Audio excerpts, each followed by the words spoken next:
so glad that y'all are here with me tonight. For anyone who doesn't know, this is the Brie Myself and God channel, and we talk about all things Brie and all things God. And as Valentine's Day was approaching, I thought it would be really cool to have a conversation about Black love, but not just Black love, like Black love done God's way. You know, Black love that is the way that God designed it to be. And I know Natalie from undergrad. We both did a scholarship program together for people who are passionate about public service. And I know that she is recently married to D.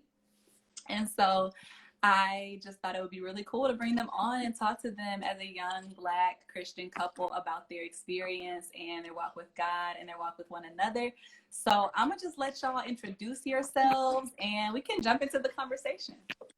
Yeah, we pretty much covered the introductions. I'm newly formed Natalie Daniel. Okay. Newly, we hit 6 months. Beginning Beginning of February. Yeah, beginning of February. So it's not really newly. But yeah. Y'all are newlyweds, okay? Y'all are less than a year in. You better bask in that. Well, yes, we're newlyweds. Newly Miss Daniel. Got married August 1st of last year in the middle of a pandemic. So okay. By the great. We're going to talk about that too, because I'm so curious about getting engaged and married during COVID. That is many questions. And D? DeAndrew Daniel. I go by D. And recently married. I guess computer engineer. I'm in law school student. What else? Did you say law school student? Mm-hmm. I'm a law school student. I was going to say, like, so you're a computer engineer and you're in law school? No. Like, hold up. I ain't trying to do that to myself. No. So, computer engineer, married to a law school student. Awesome. Okay, cool. So before we start talking about your journey as a couple, I just wanted to hear a little bit more about your own racial and like spiritual identities, like how you think about yourself individually before we jump into kind of your path together. Okay. Yeah. So for me, I definitely am a Christian. I'm a Christian Black woman. I love God. I love God's people. I love the Word of God. I believe that the Bible is the story of God's redemption for mankind and for us all. A great love story. We're talking about Black love. So love in general. The Bible is the greatest love story of all time. God's back into Himself, and so that is a huge part of my identity. I'm a pastor's daughter, but I'm also Black, and I'm proud of it, 100%. Black, all right. Look, unashamed in a country that will have you to try to make you feel ashamed of that. I am 100% loving my Blackness, every inch of it. And yeah, those are two very important identities for me individually that I explored thoroughly before entering into a relationship with someone. So I identify as a Christian Black male. I was born and raised in the church, a pastor's kid. And I love being Black. I'm proud to be Black. Promote Black people, promote myself as a Black man. So, that's just how I identify with myself. Look at that. No, that's real. Okay. We love to see it. We love to see it. And that is really, I think that angle is so important to lift up. We see Black love, we see godly love, but like, what about Black godly love? That's something very unique and very special. But before we jump into that, let's just learn a little bit more about y'all's relationships. So how did y'all meet? So, we actually met in undergrad. I was a member of the Society of African American Studies, where she's president of. And I actually, the first time I ever saw her was when I first went to my first meeting. And we kind of met in passing. I didn't say much to her during that time of me being in the club, but that is actually where we first met each other. Yeah, that's where we first got introduced, but it seemed to like never really work. Like it was like a hit or miss. Y'all were breaking up. I don't know if y'all were breaking up for anybody else. I heard you say that you had a crush on him. And then I had a crush on him, but you know, it was kind of hit or miss. So I had a crush on him. You know, I was asking, you know, his friends about it, and they were kind of like, he's in a situationship, like nah. So, okay. And then D had a crush on me when he finally got out of his situationship.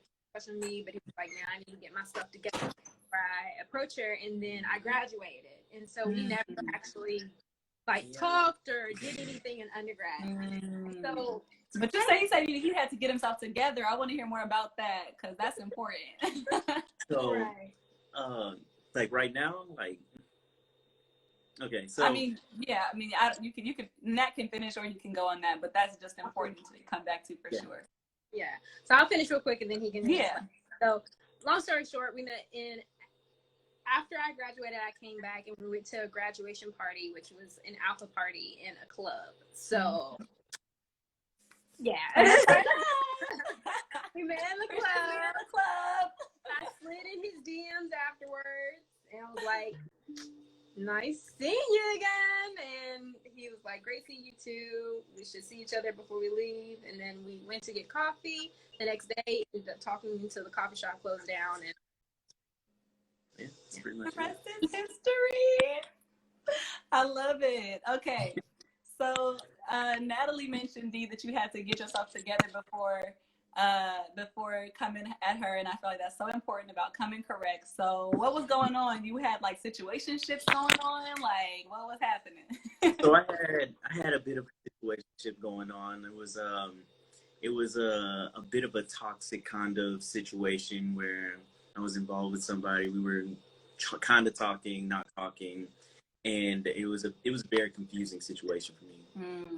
And so after that ended, well, actually, I actually met her while that was going on, and like the first time I saw her, I was interested in getting to know her, and I'm like, if I were to ever talk to her, I know that I need to have myself together before I approach her. The way that she held herself was very like it was attractive. It was a very strong woman, very very. I lost your words. Like the way that she held herself, like I just knew that she was about her business and she was somebody that I would have to come correct it. So after my situation ended, I took my time and I tried to go in and heal and understand the process of healing. And that took a while, and she ended up graduating, and I felt as if I missed my opportunity to speak to her, to get to know her. But whenever we did meet back at the party, whenever she slid in my DMs, I was like, "This is it. I can't let this pass." This is my moment. I can't listen. That's Hamilton. I'm not throwing away my shot. Okay. Exactly. I'm not throwing away my shot.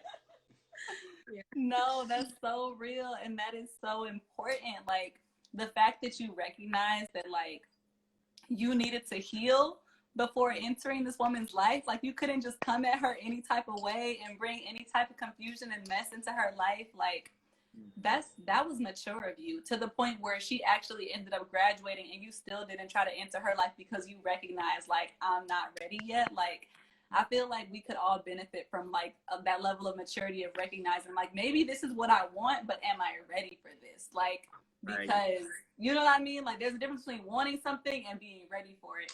So that's real. And what was I gonna say? I was gonna ask, so what was the trajectory of your relationship? Like after y'all met up at the coffee shop and talked to the coffee shop closed, then what happened? It was pretty much like jump right into it after that. Like, we were at the point where we were like, we're not playing any games. We're not looking for anything temporary. Like, we're going to move forward. We're going to move forward. And this will be a long-term thing. And so after the coffee shop, we would talk long nights, like as much as we can. We would stay up late, like till like 5, 6 o'clock in the morning, talking on the phone. She had work. I had school. Going to sleep at the right. At work, listen.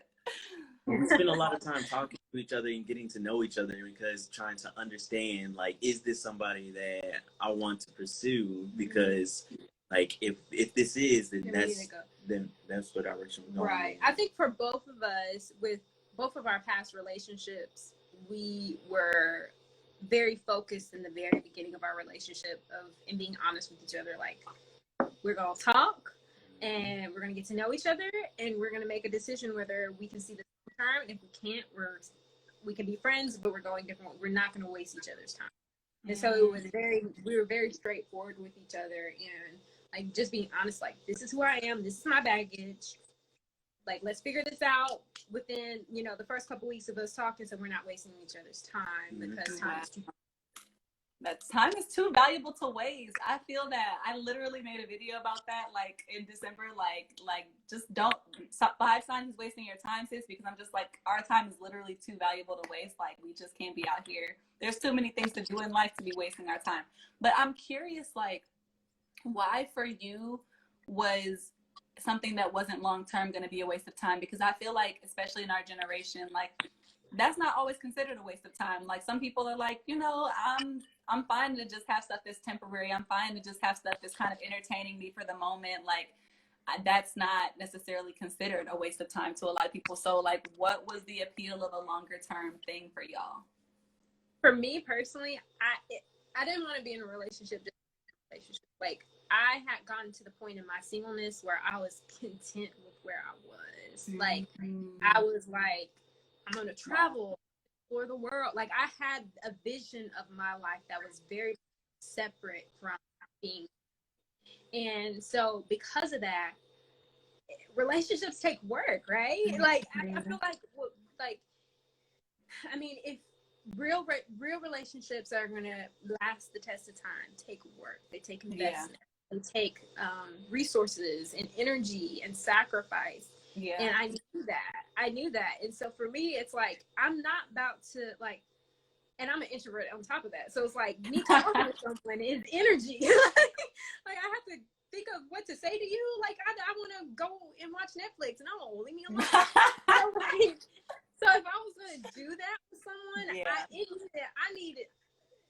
there needs to be you need to be bringing some type of benefit to my life, because I'm cool with where I'm at right now. So, I think it's this is no shade to anybody. If you're just like, let's just go with the flow, let's see, then that's cool too. But just for us, with our past relationships, like, I had wasted so much time in my past relationship.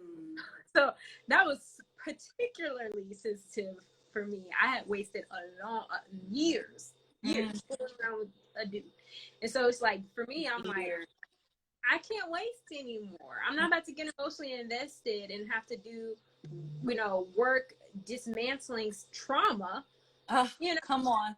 Playing around, with our feelings. So I'm like, no, like, let's figure it out. Let's see where it's going. And if not, no hard feelings. Let's be friends and just move on. That's so real. What about you, D? I especially feel like for men, it's not as popular to get commit to something young, long term. Yeah, I see that it's not as popular amongst the male community, but for me, it's something that, like, I wanted to be with somebody as a life partner that I can grow with, and someone that could be my companion, someone I can do life with, and like, it was something that I desired just from seeing my parents be together and seeing their relationship, because they have a partnership relationship, and that was something that I was like, that's the kind of relationship that I want. And me having a crush on Natalie and being interested in her, I was like, I am interested in you being my life partner. Like, I want to see if what I see in you is really what I see myself with in the long term. And so that kind of was my motivation for not trying to waste time, to being upfront and making sure that, like, if this is somebody who is going to be my life partner, that I can see that now and start moving in that direction. Yeah, definitely. The two things that really stand out from what y'all said is, like, one is being content by yourself to start. Like, I think that so many times we're motivated to get into a relationship because we're not happy with ourselves. But it's like, if you're not happy with yourself, then getting into a relationship is not actually going to fix that. Like, it's going to cover it up, or it might give you a Band-Aid, but it's not going to heal the contentment that you need within yourself. And then that thing about a life partner. Like, temporary situations can do a lot for people in different ways, but what it can't do is give you somebody that you're building with for the long term necessarily. Like, after a while, if you're going to build a life together, like, that's going to take some investment, like you said. And so identifying that that's actually what you want and actually investing in that, because a lot of times we say we want a life partner, we say we want the real thing, but then we play around with everything but that. So it's just like, it sounds like y'all were like desiring it, but then ready to like put your money where your mouth was. And so, like, you talked about what you saw in her that made you think that she was the one you wanted to be with. And I feel like there's always this question of, like, how do you know if somebody is the one? So, like, for y'all, like, how did you know? Like, when did you know, like, not just I want to get married, but I want to get married to this one right here? So, like I said, like, the first time I saw her, like, I knew, like, she had this aura about her that I was like, if I'm, like, I remember thinking in my head, can still hear the thought clear as day. If I was to ever talk to her, that's it. Like, it's nothing else. Like, no, there's no more after that. Like, I remember clearly. And then getting to know her and feeling like the connection that we had from speaking about like all of our common interests, all of our common ideas, like the way that we think, like, the things that we think about, we think about similar things, and we have similar ideals and those kind of things. Those were bonuses, but it was really like getting to know her and realizing that she fit me like a puzzle piece. Like, all of the areas in which I'm weak at, she's strong at. And so like the support that I get from being with her is like she strengthens my weak areas and I strengthen her weak areas. And seeing that in her and knowing that I wanted a life partner made me realize this is my life partner, because she fits every area in my life that I need to improve on. Wow, she fit me like a puzzle piece. That needs to be printed somewhere. Like, that needs to go on a vision board. I don't know. Lord, send me somebody that fits me like a puzzle piece. What about you, Natalie? So for me, in my past relationships, I had not been able to be my full self. And D was the first person that I had ever been with that I could be my entire self. And in reflecting of Christ's love for me, he accepts us as we are. We don't have to hide. We don't have to put facades. And so being with him, I remember I didn't have any other words, but other than like, I was like, you feel like home. Like, you feel like you feel a sense of safety with him, because he was the first guy that I could be 100% myself and not feel ashamed or not feel degraded or not feel put down on. And then also like, I just grew with him. Like, he pushed me in good areas, right? So like, you have some type of resistance and either pushes you back or pushes you forward. In my previous relationships, it pushed me back. It tore me down. And that resistance that D gave me, it was hard. You know, resistance isn't comfortable, but it was pushing me to be a better person. So just that being able to be comfortable with who I am with him, and then realizing that he was making me and my life better. It's like, yeah, this is probably me. Yeah, that's powerful. Miss Goss Hobson, they asked me to reintroduce y'all because they missed the intro. So this is my friend. So I'm friends with Natalie from undergrad. We did a scholarship program together. And I invited them on here to talk about their relationship and their journey with God and each other, because they are amazing, talented, successful, young Black believers who are recently married. They're 6 months into being married. And so I just thought it would be really cool to bring them on to talk about their relationship, and especially through the lens of Black love, but also through the lens of Black godly love, Black people who love God and love one another. So actually, speaking to that, I want to know more about, like, when you were dating and when you were thinking about who you would date, was dating somebody that was Black important to you? And if so, why? Yes. Yeah. Like, so to be fair, I think I had some really hard conversations with myself whenever I was single, because for the longest, my idea of love was Black love. Like, I never imagined myself, maybe in middle school. I was dealing with some like like socialized anti-blackness. And so like in middle school, I was like the type of person, I didn't want to go outside and play. I was 12 years old. I didn't want to go outside and play because I didn't want to get dark. Gonna get darker. I remember that. I remember those feelings. Yeah. Exactly. And so there was a lot of anti-blackness then, but like as far as, and I couldn't date anyway. So during my dating Me neither. If my daddy is watching, he knows I couldn't. Exactly. I wasn't allowed to date. So during my dating years, you know, from, you know, the time I could actually date, I only thought of myself marrying a Black person. I would be willing to date someone who was outside the race, but as far as marriage, I was like, it had to be Black.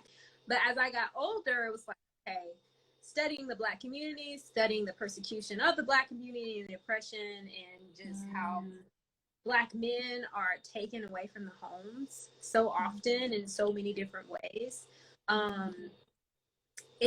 I had to have a real conversation like, Natalie, you might want Black love, but the statistics ain't for you, sis. The statistics ain't in your favor. I read one statistic at the time, and it was like for every 7 eligible Black women, there's 1 eligible Black man. So I was like, okay, you got to be open to it. So I tried, but it was just like, no. So I was like, well, you're just gonna be single. That's great too. But you said you tried. Hold on, rewind. You said you tried, and it was just like, no. What happened? No, it's just I just think there's a lack of perspective, right? There's my identity in being a Black woman in America is such a huge part of who I am and how I think about the world. My feelings of safety, my feelings of fairness, even just different social interactions, things that trigger me or don't trigger me. Like, it's colored by my experience of being a Black woman. Right. And so being with someone who doesn't have that background and that perspective for me, because, you know, everybody's identity is on the spectrum. Blackness is not a monolith. And so there are plenty of Black people who do not find so much of their identity in Blackness. For me, so much of my identity is attached to my identity as being Black. Me too, and so it was too hard. It was just too difficult. It was too difficult. And you know, there's some other issues. There's fetishization of Black women, and there's so many different. It's just it's a lot. It's a lot. So I was like, there's a innate safety with being with a Black man that I personally wanted. And I was like, well, if I can't have it, I'm cool being single. Or if the Lord drops someone in my lap that's of a different race, then I'm going to be cool because I know it's from him. But it was like pretty much Black or nothing. Literally same. Like, and what my mom always says about the statistics, I wish I didn't hear that whole 7 Black women to 1 Black man. I'm gonna just unhear that. But like, my mom always tells me, like, you only need 1. There may not be a lot out there, but you only need 1. And I'm like, you know what, Lord, I just need 1. Remember that. But no, what you said about your identity being like so tied up with Blackness, that really resonates with me. Like being a Black Christian woman, like that is like that's me. And like it colors my experience. Like you said, going to college and learning about oppression, learning about racism. My dad used to call me little Harriet Tubman because in college I was changed forever by learning about racism and all the things that our people have faced and all of these things. And it's like, you're right. Like being with somebody who doesn't have that perspective is hard for me to imagine. And I'm the same way. I'm like, only if it was from God. Only if it was from God could it be somebody else. But if it's my choice, it's a Black man. But D, I'm gonna let you weigh in. Pretty much the same thing for me. Like I identify as a Black man, and there is a lot of weight that comes with that, especially living in America.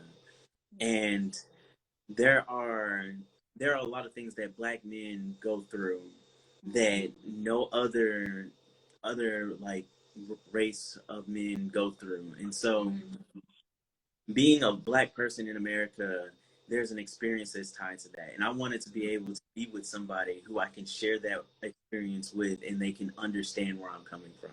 So it's like if there are any situations that arise because of my color, I can openly talk with my partner about what is going on. they can come from an understanding place. And that was one thing that was very, very important to me, is to be able to have that kind of transparency with somebody and they can see me for who I am, see me as a Black man, and still love me despite the world not like they would. Oh my gosh. And that makes me think of, like, there was literally a week or so ago, one of my professors said something that was off the wall. And I literally, it was such a relief and a safety to be able to be like, all I said to D was, you know, when someone says something racist, but it's not really racist, but it feels racist? And he was like, yep, say no more. I'm like, that was my experience today. I didn't have to go in and like, well, this is what he said, and this is like, this is why it's racist. And this is why.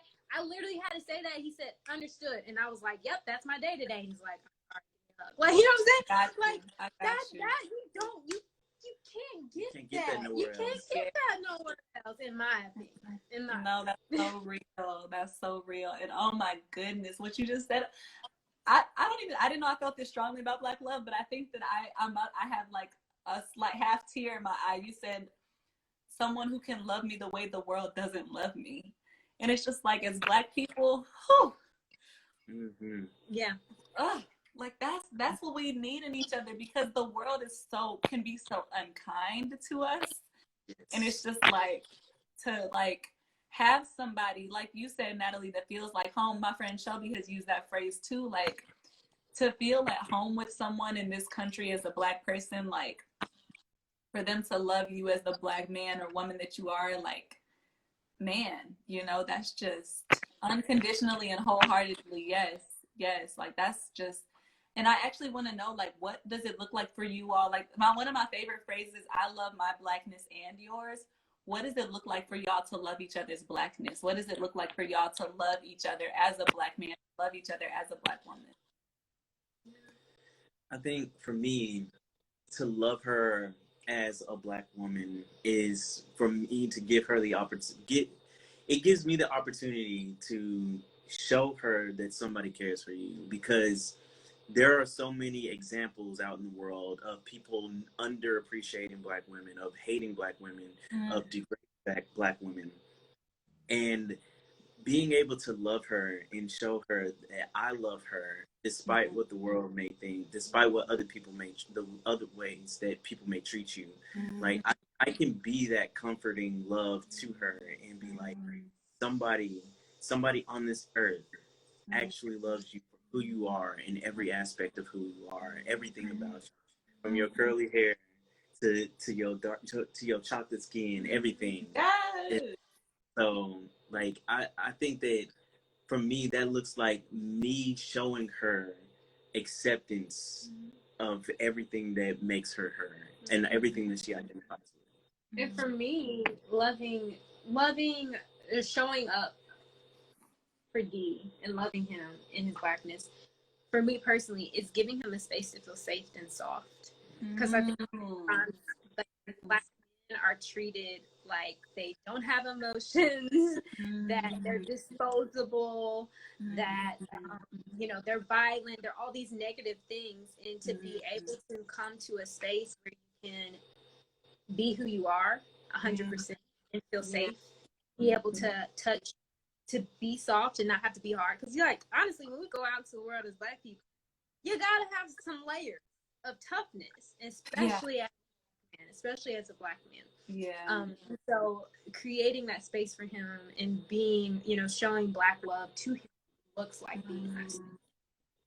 For him to be safe and soft. Come on. That's beautiful.